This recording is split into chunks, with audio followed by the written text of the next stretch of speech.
Hey guys, it's Matt. If you're driving or just listening, you don't need to see these thumbnail pictures of British knighting ceremonies. I will try to leave this page and as unpalatable as it is as soon as possible and go to a lot of different tabs, but you don't need to see these pictures. And of course, it's just thumbnails, and I'll describe whatever is being discussed. The main part of this video I'll just present first, or the most important takeaway. And if anybody then wants to stick for the back 30 minutes or whatever, I'll pop all over the place and try to tie some of this stuff together and set up the larger video that I'm working on, hopefully for tomorrow, maybe on Free Voice this weekend. But before I get into the reason why I'm showing this, the main reason for me making this video is there have been 4 incredible perceptions from those in this community. 1 by Greg, 3 by Vat City, Ben at Vat City. Not by me in this case, but the point is, collectively in this community, or our segment of this community, our perception level is getting off the charts. It really is. We're 4 incredible perceptions in 24 hours that in 2010 would probably take us about 2 years to accomplish. So I really believe the reason for this, and many of you that comment, you see right through things about 1,000 times more quickly than you ever did. This is why it's happening. And we can continue to actually hone these skills through reminding ourselves of a certain thing. So again, if these thumbnail images of knighting ceremonies are one of the greatest things in the world to you, I'll just scroll down to a few other. Look at this one. Is this Rod Stewart? Rod Stewart being knighted by Prince whatever, not even king yet. He's bald as Matt.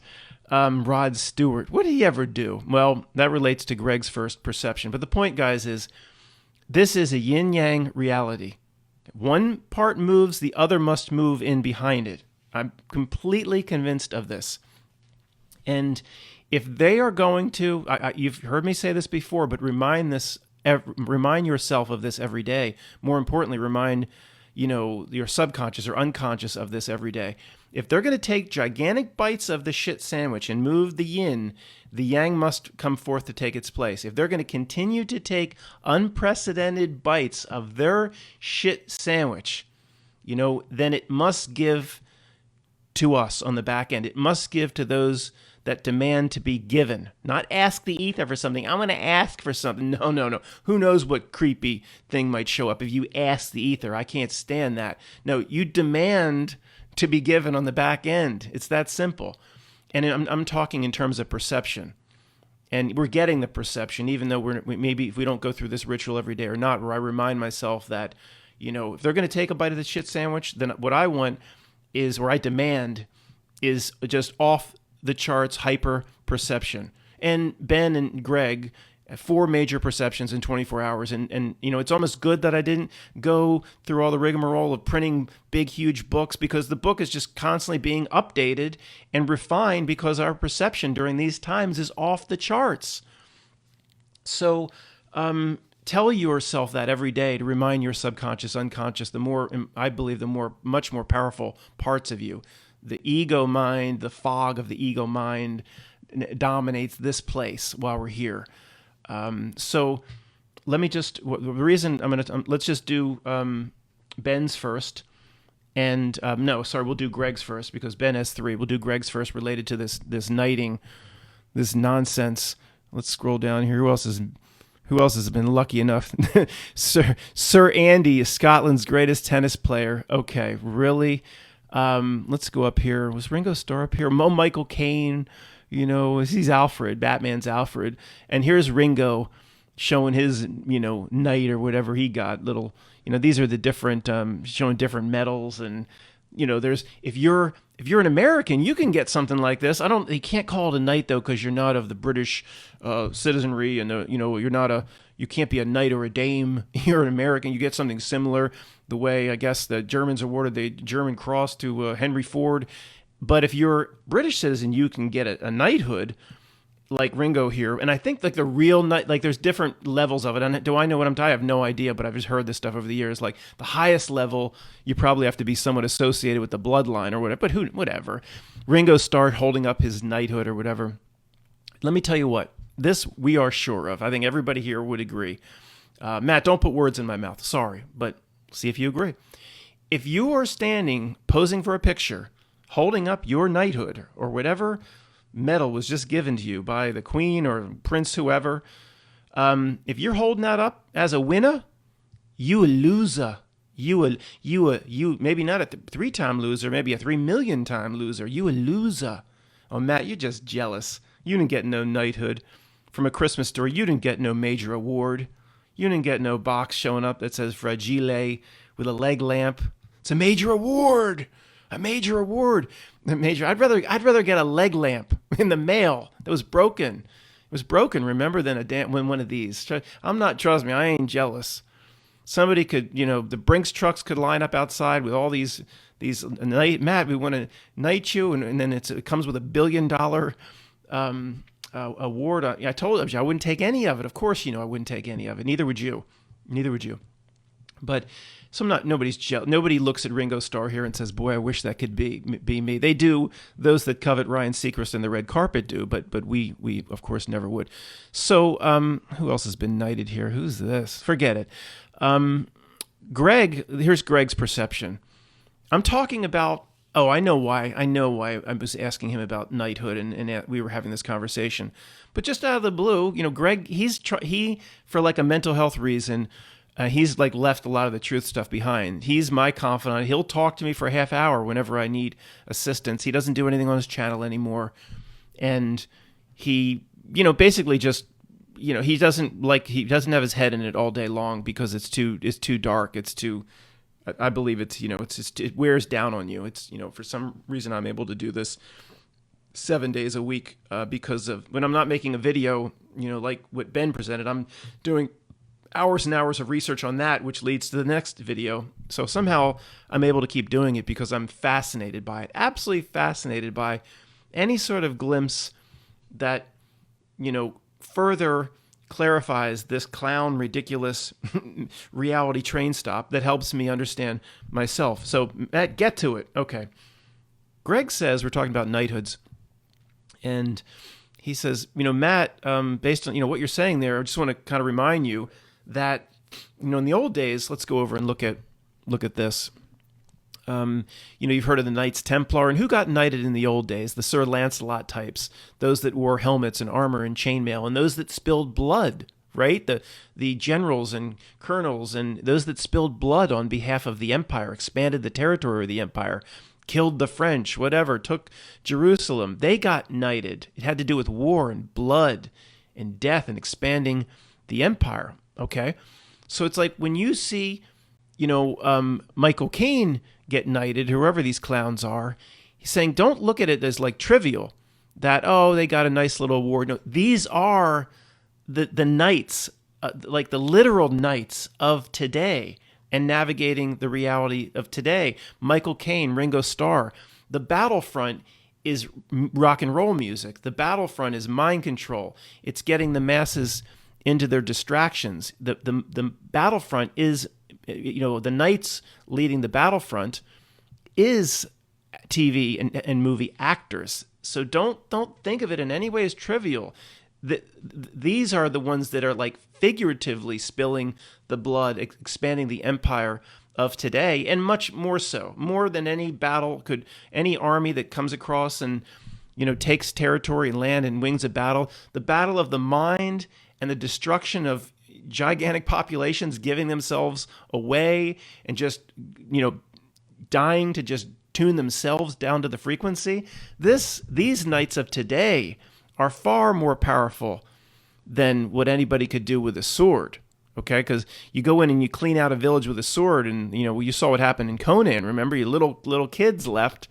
He's taken to the wheel of pain, and he kicks ass for the next 40 years of his life. The people that survive the plundering with the swords and the chainmail, they're going to come back hard and kick ass like Conan. Conan, what is best in life? I'm not going to do it. But then when you do this sort of knighting, you have those that just had their villages burned. They're looking up at Andy here, who's the tennis player knighted. They're looking up at these people, and they want to be like them. They want to tune themselves to the frequency. They want to be like Mike. Remember that from the old Gatorade? Like Mike. Want to be like Mike. Yeah, come down to our frequency. The sirens beckon from the edge of the rocks. Sir Elton John and all these clowns. So, Greg was like, I was like, wow, this is exactly right. This isn't trivial in any way. So I hope that came out properly, guys. But I don't know who this guy is. You showing your award, buddy? You a loser. I assure you, you a 3-time loser. You a 3 million time loser in this reality. And there's no doubt about it. That ain't me making myself feel better. You know it. Look inside yourself, and I'm right about that. If you covet the awards and applause of this realm, you screwed, buddy. That's screwed. You're screwed. Sorry. So let's talk about what Ben's latest video, and I'm still doing some. I'll link to it below. It's very long. I'm going to do a video on parts of it. Because Ben's led me down already a 3-hour rabbit hole this morning, but I appreciate. We're friends. He knows I'm just kidding, and I appreciate his incredible insights. So Ben, in his video, just pulls up one of the most major truth insights of all time, just in passing in his video, saying, "Oh, Limbo, how low can you go?" It's like a metaphor for the reality itself. And I'm putting words in his mouth. I don't, maybe I'm sure I'm getting a little bit wrong of what his perception is on this, but sometimes when somebody in this community says something, or I might say something, and you're inner tuning for it, you shake your head like, oh yeah, that's right. As soon as he said it, I'm like, this is exactly right. Limbo, going under the bar. How low can you go? The bar continuously gets low. They put the bar lower and lower. The degradation of the human soul, the degradation of the human spirit, the cutting off spiritual ties. In many cases, Limbo, it's flaming. It's hell itself. How low can you go? How low can you, the population, take your spiritual degradation, where you're cutting off all spiritual ties and horcruxing pieces of yourself to this realm? So Ben's like, this is a game put forth, but what the meaning is people willingly participating in the game and willingly taking themselves and the essence of themselves lower and lower. If it says to us, how low can you go? Even they brought it back here with Chubby Checker.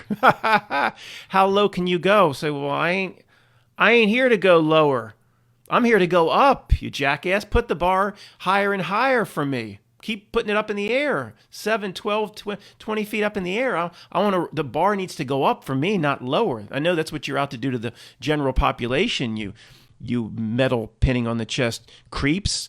But, incredible insight from Ben at Vat City. The others was talking about, the beginning of his video was talking about how thin the pages are in the Bible. And I've always noticed the same thing before I tell you his insight.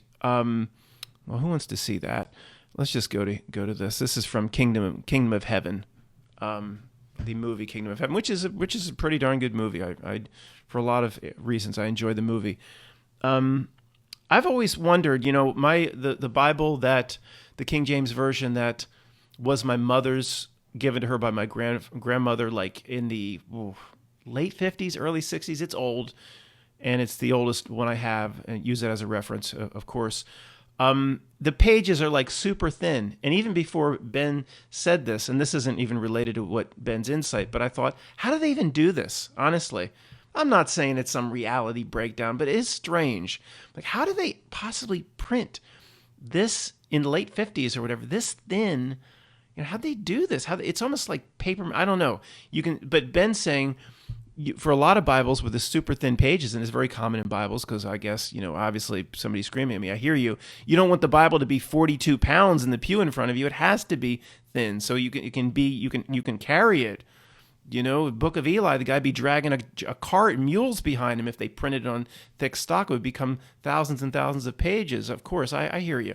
But Ben's like, well, you can sometimes you can look or you can set it up to see what the words are that follow a sentence from the other page, and that could deliver meaning. All right. Now, even I think Ben would admit this is a wild theory, but it's something that it should at least be looked at. And of course, then somebody could spend 40 years just seeing what the print is that's kind of coming through the light if you hold it up to a window or do certain exposures on however you're taking a picture of Bible page. This is obviously an endless rabbit hole most of us probably don't want to get into, but generally there could be something there. The most things, of course, presented in the Bible, and I don't, who am I to speak for anybody in this regard? But to me, it is allegory, parable. I don't believe there was any David that really fought a Goliath. It's all meaning, and it's secondary, it's third level meaning. And if the meaning is hidden for those that that have set themselves up to perceive or understand the real meaning, then maybe there could be, in the way it's actually set up in print, to have certain things bleed through. It just was very interesting. I know people, I hear you saying, well, Matt, it would different if one manufacturer just made the size of the page a little bit larger, then that would throw everything off. I hear you. I'm just saying it was very interesting. It's not beyond the capabilities of, quote, the reality to do business like that, or if you're a Christian, the divine to do business like that, in terms of having the right person at the right time take an additional meaning by what bleeds through. Is that beyond the scope of what can happen here? I don't think any. Obviously not. We've seen enough where nothing surprises us anymore. So I thought that was very interesting. And then Ben was talking about perception. And by the way, I'm showing old paintings I pull up of purgatory here. For what I'm looking into, it does have to do with limbo, related to purgatory, related to other presentations of limbo through mass media, like the really strange Limbo video game I've been looking at for a long time this morning, related to Mobile Avenue, the netherworld between two worlds presented in the Matrix. Mobile Avenue is an anagram for Limbo. So this is the video that I'm going to try to expand upon. So let me just show this for now. By the way, those that, I'll get into the differences between purgatory and limbo as it's presented to us in the video coming up tomorrow or this weekend. But so Ben, the third perception from Ben is that it does relate to what I said a while back about carrying literally different reality bubbles.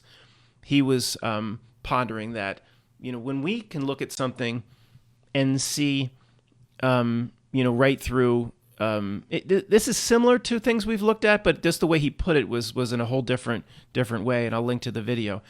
The reality presentation, we can look at it, and it's just completely absurd.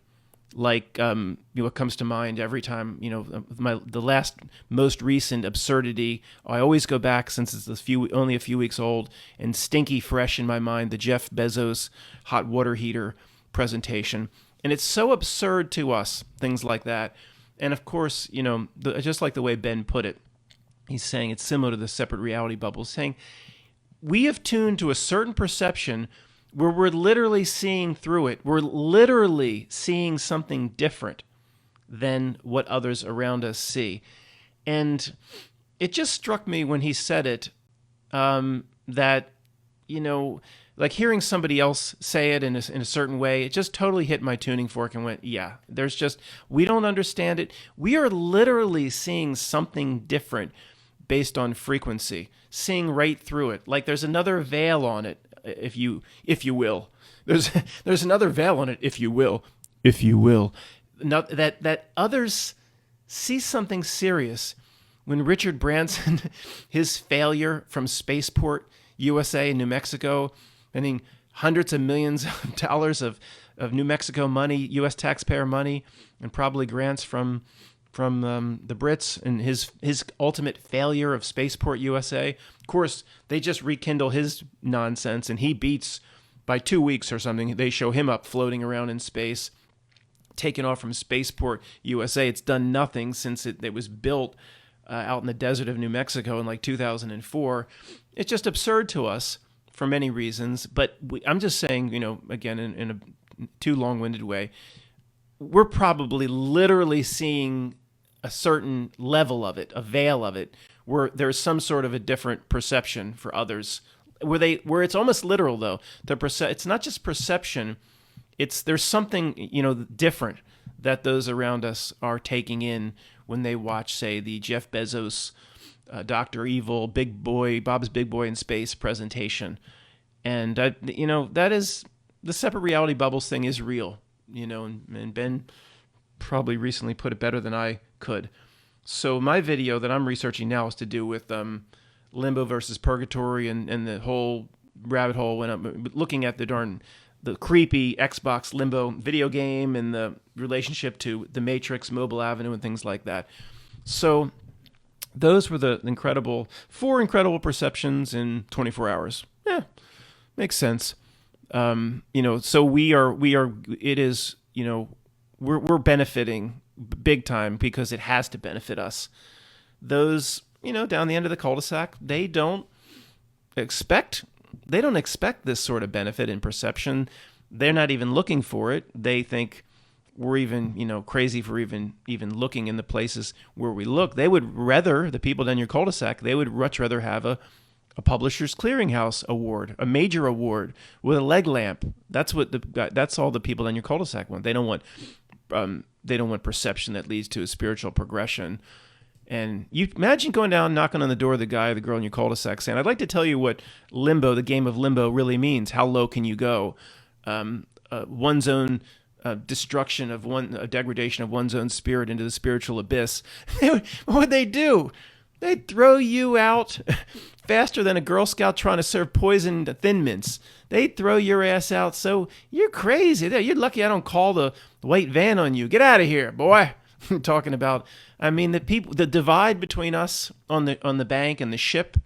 You can't even see the ship. The flat earthers ain't going to be too happy about it, but the ship's gone over the horizon. Guys, you know what? I should never have gone there. There is no shape to me. It's a fluid reality, some sort of virtual environment. To examine it under the door number 1 or door number 2 of a specific shape is to lose the entire point and to take its bait, in my opinion. But so I should have never gone there. Oh boy. The only thing that would be worse in terms of getting comments would be if I said something about a beautiful woman in Hollywood. Then I would get, maybe 40,000 comments about how, Matt, you need to understand that ain't no woman, But it's funny, if I say RuPaul, I probably get no comments that it's if I say something else, the video is going to be banned or blocked. I'd like a message to come back, for some strange message to come back from YouTube saying video blocked worldwide except for like one little place like Tanzania or Monaco or something. It's always like, no, they don't do it that way. If you're blocked worldwide. So let's go back to finish out on Greg's perception that, this isn't some trivial award. These are the knights of this reality in the 21st century. These are the blood spillers, because it's beyond blood spilling. It's a fight, a spiritual battle for the soul, for your spiritual connection. This ain't trivial. And you just look at, this is the singers, this goes back over many, many years. Julie Andrews, Shirley Bassey, who's here? Mick Jagger's here somewhere. Barry Gibb of the Bee Gees. How can you mend a broken soul? How? Elton John. Oh, by the way, the movie Rocket Man is one of the horrible movie. If it was just a documentary, it's just this. They try to make it in like a Broadway musical, and the Baywatch. Remember the show Baywatch? That's a hobo code for something. Baywatch with David Hasselhoff. Those themes are in your face. Like, it's fine. People can do whatever they want to do. Just don't. If a movie has a running time of 2 hours, don't put it in my face for 1 hour and 25 minutes. Mick Jagger. Just the fact that the running themes with these guys, that they're never allowed to leave the stage. We noticed that years ago. Never allowed to, and know somebody's rising up out of the bed, pushing away a whole fleet of rubber duckies sailing on the surface and just rising up saying, Matt, they're addicted to the loosh. Mick Jagger will always want to come back because he feeds off. That's part of it. But he's not making his own shot, calling his own shots. If they're going to do a world tour and wheel these guys out, the powers that be, they're not doing it themselves. Okay, they're too important to this entire system.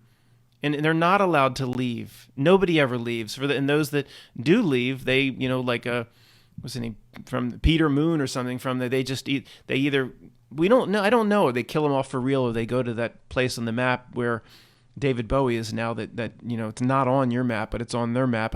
That could be too. It's like, well, if you want out, we got to kill you off officially, and you're going to go to this place, and you never can intermix. You never go back to London again, and the places that regular people can actually visit on the map. You're kind of stuck because you went under the dragon's wing and you made certain commitments to us. I don't know. I'm just speculating how it works, but they're not. Nobody ever just gets out. They either die off real, die off fake, or they keep going like this guy. And I'm sure he gets some satisfaction. Oh, where did that come from, right? He does get a lot of satisfaction. He can't get no satisfaction sucking your loosh. He does get a lot of satisfaction from that. But at some point, like Warren Buffett, he can't get out. What loosh is he? No, he's probably sucking loosh too, but whatever. He's just a friendly old man that you'd want to get some financial advice from. He probably, as soon as he goes back behind the curtain, I can't even say, the video will be blocked worldwide, what he goes and dissects rats and frogs from high school, of course. Dissection of rats and frogs in high school. Bot, don't pay attention to what was said before that. Sir Paul McCoy. Oh, sorry, Mike. This is Billy Shears, and Billy Shears, and a couple other names Paul has. That's not. There's so much creepiness around Paul, whether it's really him or not, and obviously. The stuff that Mike has looked into is, it is legitimate, meaning reality has laid all this creepiness out for people like Mike to find regarding Paul McCartney or whoever he is. It's just how the reality does business.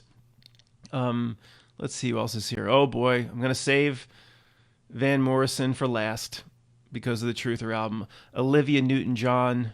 This is all back-end fun stuff, guys. And, there's no, if you got to go weed the garden, go weed the garden. You got to go wax the porpoise. Dame. Oh, Olivia Newton-John. They're called dames. Oh, boy. Xanadu. Boy, just for Xanadu, you should receive a knighthood. Forget Greece and all the other stuff. Just for Xanadu, it was that good. Who else is here? Oh, we're on singers. Ringo, of course, we saw him. Oh, boy. What a useless puppet. Rod Stewart. Maggie May, if you want my body and you like my knighthood, come on, girl. And, he just roamed around Studio 54 and Xenon in the clubs of New York, just scoring supermodel night after night. That deserves a knighthood. Yeah, that's really something to be proud of. His pecker probably fell off decades ago. Anyway, let's go back. I'm not going to mention any names. Some people that are going to be very upset with my take on this, Van Morrison, because his new album, okay, and I'm happy about it because it's a truther. His new album is a truther album. And I mean, it's a hardcore truther album without it being about Captain Hook and, the real hardcore stuff. He's the one, the lightest of the songs in his new release talks about, fake friends on Facebook. But there's songs about mind control, about, the dark ones that rule the world. I mean, it's his truther album. Now, if you just listen in the background, having, whatever you ordered at a restaurant, a cheeseburger, you don't really pick up on it. But if you really listen to the lyrics, almost every song is a truth song. Now, when this was first presented to me, and I guess it's still good that it's out there, but I don't, I guess I should rescind that, because if it's coming from we need to talk about this for a few minutes. If it's coming from somebody that's knighted, in my opinion, it can't possibly be good. So let's just go back to the basics. The most recent Van Morrison album, if you don't know Van Morrison, Brown Eyed Girl and all this, Moon Dance. The last album is a truther album. And you would think, okay, the first reaction is, oh my gosh, he's exposing things. There's no way that the system would want Van Morrison talking about that. And I'm saying, even you could even make this argument before he was knighted, that he was so much of a celebrity and so far into the Dragon's Wing and so participated in their system for so many years that he just couldn't decide to put out a truth album. The creeps they don't really allow that, in my opinion. Although, what would I know? But see, it's a whole new perspective if he's been knighted. Okay, let's see what it says here. Sir George Ivan Morrison is a Northern Award, blah, blah, blah, blah. Okay. Well, it doesn't say the level of knighthood. He's from Northern Ireland. So, in my opinion, and this is based on nothing but perception and studying the creeps, but I can't say 100% because that's ignorant, but there's no way, in my opinion, that he could be knighted and go that deep and far into and under the Dragon's Wing and accept its greatest honor and then go make a truther album and try to screw the system back. No way. You want to talk about Men in Black paying a visit if he decided to go do this on his own? No. Anybody said, well, Van Morrison has connections in the music industry and he's going to get somebody to produce the record. No. And I'm saying it very definitively, and I feel very, very strongly about it. But of course, I just stress, how would I know? So somebody's screaming out, they've pushed all the rubber ducks aside. They're going, well, what's going on there? Well, somebody knighted, completely part of the system, as you say, Matt, who's putting out a truther album, talking about mind control, talking about, okay, maybe that's for another video. We have talked about revelation of the method. We have talked about. I'm gonna pull up an email. Is it from Pepe? This email is one of the greatest emails that was ever sent to me. I've saved it for so long. It's time to maybe do a video on it. But it does relate to that Michael Hoffman revelation of the method, where the truth community, we've been, or parts of us, and all of us have been used over the years, including me, of course. I'm just, I'm still probably, my perceptions are leading, been led by false breadcrumbs many, many times, of course, and I try to correct my mistakes. But the truth community is used for this Michael Hoffman title, that revelation of the method, and it's not just from him. I'm just go back to that because that was that interview, how he put it, saying how the truth community is used to bring out truth that ultimately they need to bring out, but they want to bring it out in the right way and introduce the truth on their own terms. This is, in a sense, what Alex Jones is all about, but it's his is, it's not basic revelation of the method. They actually use him the other way as well. He's positioned to be a clown and a fraud, and then they, from the perception of the people down your cul-de-sac and your family and friends, since we all went through the Alex Jones Animal Farm, they tie us to him. And then since like my father will still say, hey, your boy Alex Jones. I'm like, why do you say that? I haven't watched Alex Jones for years. I did at one point. See, I'm forever tied to Alex Jones because my father knows I watched the show for 3 or 4 years. And so that's kind of how a game they play as well. They tie us to those in the truth community where they've already crashed the plane on that person. And they did the same thing to conservatives, in my opinion, using Trump. But anyway, I'm going a little bit into the weeds here. It's simply the truth in some way is going to come out. Maybe they can't keep a lid on it, but it's also about a normalization or habituation of getting the truth out in their own way. They want the truth to come out. And then once people buy into it and accept it, then they've got that, not tacit agreement. They have your agreement. They have your buy-on that you agree, like the way people agree to completely operate through their legal fiction straw man, all name caps, first name caps, last name caps, believing it's them, which brings the energy to it.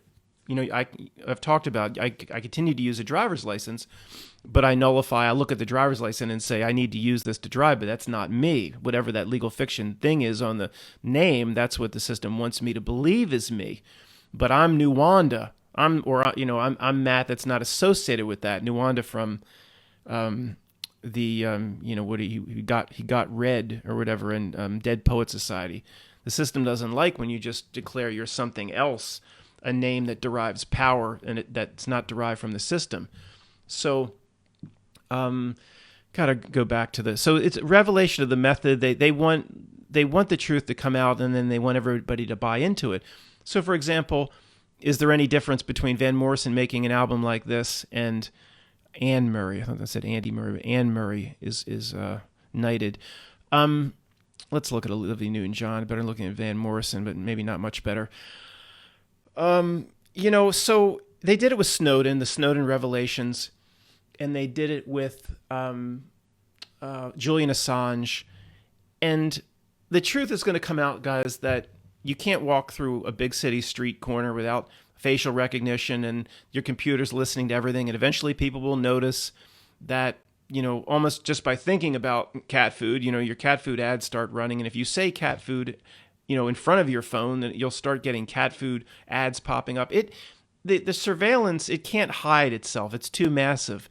So the system chooses to bring the truth out on its own terms through Snowden, through Julian Assange, and those fraudulent stories. So people basically get through apathy, and they just get sick of it, and they just go, what can I do? And my aunt going, I have nothing to hide. They love you when you run that script. Oh, I have nothing to hide, so they can look at my stuff. So it could be they just beat people down. And, even the guy down the cul-de-sac, it's not just us at this point that are talking conspiracy. Everybody, even in the normies of this world, the conspiracy is all over the place, but in a lot of different formats, like Q and things like that. Most of the formats meant to belittle those people that have real perceptions.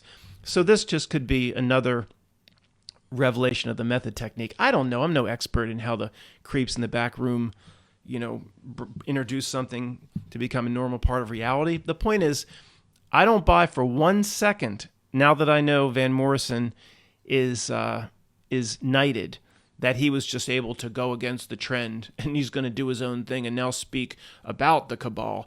Nope. All right, that's pretty clear. Is there anything else to cover? Yeah, there's a lot more to cover. These are just the damn singers. Let's get away from Xanadu and see who's this. Actors awarded knighthoods. All right, goes all the way back here to old-time actors. And there's Michael Caine is here somewhere. Yeah, Michael Caine, who's Alfred. And they have, let's see who else there. Daniel Day-Lewis. I didn't know he was English. He's there.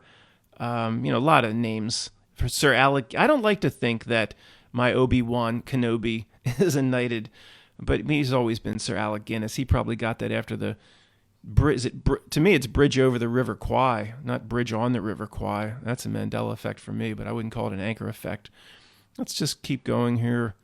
Seymour Hicks. I said Seymour Butts. I don't know who. John Hurt. See, isn't John Hurt the guy originally from 1984? He was the first film adaptation of 1984, I think. Oh gosh, and then he went on to play like similar themes. Themes run through different actors. Then he was the Chancellor for V for Vendetta, and that gigantic truth drop movie showing exactly what the world would evolve into. John Hurt, and there's a theme that runs through Lawrence Fishburne in his movies, no doubt about it. But let's say, what was it? I don't know. Maybe it was like 10, 12 years ago, V for Vendetta. You're watching, or I'm watching with my friends, and it shows, of course, it's about a V, a sickness, and everybody's on quarantine, and the government has ultimate control, and nobody can go out at night, and there's like a bunch of brown shoots and boot stompers, and there's a whole thug element in the government, just arresting people for no cause and no rights. And I, looked down the couch and I said, guys, We have that now, by the way, but it doesn't seem like we have that now. We'll have that just 10 years from now. And they'd be like, oh, you crazy conspiracy son of a bitch. No way that's going to come here. And we have it now, actually. You just don't see it, but it's coming. But the funny thing about it is it's here now. And like Australia gets completely, cities get locked down over one case. But the people down the cul-de-sac or the people, my friends down the couch, they still would argue that it's not here. Right now it's here. And they would just say, oh, maybe it's that perception thing where we see what it really is and Ben's perception. They just see like it's a different veil. But in everybody's perception, you could say, if everybody, let's just answer a question quickly so our reality bubbles don't change the reality. Everybody here would agree in this room that they're locking cities down in Australia over one case. Like, yeah, we all agree that's happening. Well, it's hard to understand. Well, if everybody agrees that level of tyranny is happening, how it's a perception issue, but it is that as well. Anyway, who else is on this list? This is making me the level of just general queasiness has come upon my stomach. Just looking at this list and like an illness from like a bad bit of beef. That's what Scrooge said, that you could ghost Jacob Marley. You could be a bad bit of beef. And then Marley screamed at him, ah! Christopher Lee. Oh my, the creepiest characters. Ben Kingsley. I know some of these people, guys, I don't think they're not all dark spirit cookers, in my opinion. Roger Moore. I just think a lot of these people got caught up in the dragon's wing. They were distracted their entire lives. Maybe they haven't been to the real dark Eyes Wide Shut party, Sir Laurence Olivier. I just think like Roger Moore. People like that. I don't know, but you just get they're caught up.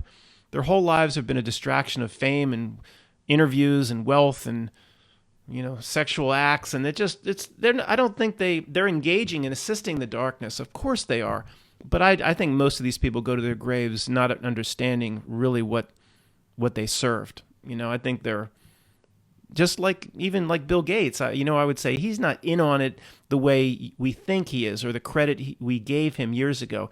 He's a puppet, plays his role, but does he understand exactly how the screen works and exactly how reality uses him? And I again, guys, I'm pretty strong on this now, that even the guys that we think are these dark overlords like Dr. Evils, that they don't understand as much as you would think. They're used more than anybody. It's my opinion.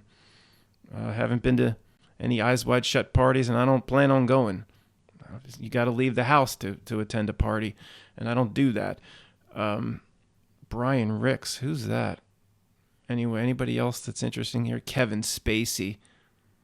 Even the whole creepy role, guys, with whatever he did. It's all a presentation.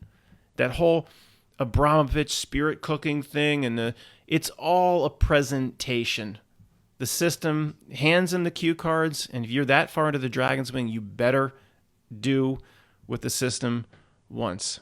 Which the most ridiculous, this, what was that island, the guy that supposedly, let's go to the next list, that guy that supposedly hung himself, or, I'm talking about. That was just it was the biggest absurd presentation of all time, maybe it's better I don't say it for the loading of this video, but EpiPen, EpiPen Island. It doesn't, and the first grade truther like gets upset at somebody like me that says that. Oh, you're saying that's all fake, and you're supporting the sickos, and you're supporting the pedos. And no, if you buy into that story, you're actually assisting the sickness. It's covering up the real crimes that nobody's looking into. It's focusing all the attention in one place. The message that comes forth is, eventually all these sickos get taken down. If you buy into the bullshit stories, you're actually supporting the practices and the sick behaviors. First grade truther will be like, oh, you're saying that's not real, then you're supporting the sickos. Kindergarten truthers. Golfers have been given a knighthood. Sir Nick Faldo. Jim Nantz, it's the most obnoxious thing. And I still watch some golf. It's one of the few things I still watch. Laura Davies. Give me a break. Jim Nantz comes on. We're here at the 75th Masters, whatever, and he's a normal commentator, Nick Faldo, and it's always on my right is Sir Nick Faldo. Never ever Jim Nantz will just say Nick Faldo. Every time, and I mean every single time, he's been there for probably almost 10 years or more. He's never been failed to introduce as Sir Nick Faldo. Jim Nantz, he probably ain't going to get a little knighthood, but he's completely part of the system. He's probably been to a few back rooms of some Eyes Wide Shut parties like, oh, I'm kind of here now. I can't get out. He probably wants to get out, but he's too far into the dragon's wing. And don't ever call him not Sir Nick. Nope, that ain't good. Yeah, that ain't good, Jim Nantz. And nor he never will. He never will. Like you would say, if it's just some announcer, why would it matter if Nick Faldo just is called Nick Faldo without the Sir? Just one time. Nope. Ain't ever going to happen. Jim Nantz was too far into the dragon's wing with his stupid commercials with Charles Barkley and Capital One commercials with Spike Lee. And oh boy. So they're actually funny together. Three characters that I do not... I like the Jules role that Samuel L. Jackson played, but I don't like them. Spike Lee, Charles Barkley, or Samuel L. Jackson personally. It obviously has nothing to do with race. I mean, why do I see? We're so triggered. We have to say that sort of thing. It's so pathetic. Even like the scripts even scream forth, like even in me from time to time, that I have to say something like that. I have to apologize. That if I say I don't like three people and I just realize on the back end that they're all black, then I have to apologize for saying I don't. I mean, give me a break. We all run these stupid scripts. We are here operating in the avatar with the ego still too far in control, and we need to work through those things. So, Samuel L. Jackson in that role where, was it the first Kingsman? I mean, one of the worst, horrible, the worst bad guy of all time in terms of you almost have to turn the whole movie off as Samuel L. Jackson in the first Kingsman. I mean, it is just, it's horrible. Cycling and equestrian, fencing, golfers, horse racing, motor racing, mountaineering, all got knighthoods. Netball. What the hell's that? Netball. It's like pickleball. Rowing, rugby. Eleanor Rugby lies on the beach and sheep shearing. There's a friggin' sport, sheep shearing, and you can be knighted for it? I mean, what? Oh, give me a break, dude. Give me a break. Windsor's, Buckingham. You should have. You could have asked us in this community. Would sheep shearing kind of prop up the perceived integrity and allure of the knighthood, or do you think that would kind of lower it and kind of bastardize it a bit? You should have thought that one through. Squash, tennis, Andy Murray. They got to give it to the Scottish and the Northern Irelands and maybe the regular Irelands. I don't know. They got to give it to these guys every once in a while to make them feel that they're part of it. Make them feel that they're, when of course, they're all inclusive, but if you're just one segment off the bloodline, you don't get that real, probably, I don't know, you don't get that real knighthood. You don't get that real medal. They got to make them feel part of it, like Doyle offered to Sling Blade and what was his name? John Ritter's character, Vaughn, you gonna go down the county line with Doyle to get a? Come on, honey, we'll bring Vaughn and Carl down to the county line. Come on, I'll be safe, honey. We're gonna just get. I want to make them feel part of it. He's. I want to make them feel part of it, part of this party where they're playing outside. Sling Blade, the movie Sling Blade, Vaughn. But it's so funny by them saying right in their face, I want to make them feel part of it. Just from that statement, he's excluding them, of course. So, then he screams at his neighbor and runs off his band. Anyway, I'd love to just completely finish this video out by acting out that last scene of Sling Blade. But, all right, Dan, what you got in there is any good? French fry potatoes.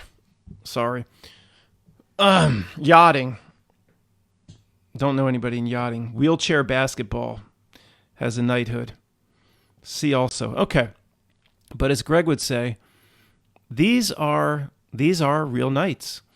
The battleground is entertainment. They finally found a better way than just slaughtering people, to actually have people give up essential parts of their own spiritual nature through the endless chasing of the wrong types of entertainment and sports and movies and music. And okay, I hear you. Okay, I hear you about the movies, but you studied dark reality 7 days a week, and you tell me what my outlet should be at night.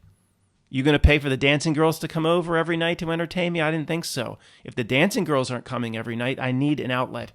And I do find it through movies and a few light beers, some IPAs on the weekend. Thanks for listening, guys.